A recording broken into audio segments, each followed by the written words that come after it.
Prophet ﷺ is saying any good deed done in these 10 days is better than a good deed done in any other 10 days of the year. Companions of the Messenger ﷺ, they took these 10 days very, very, very seriously. That they pushed themselves in ways that we would not typically push ourselves today. So the question is, why? What makes these 10 days so special? What makes good deeds in these 10 days so special?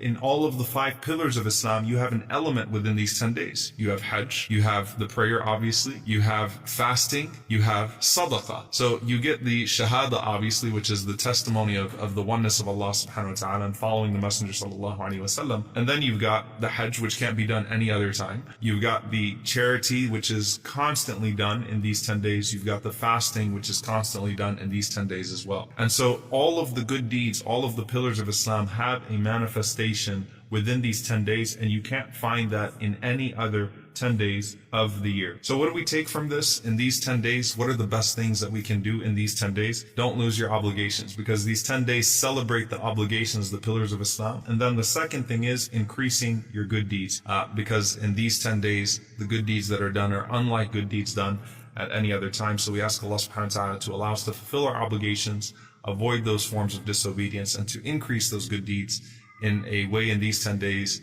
that we would not in any other time of the year.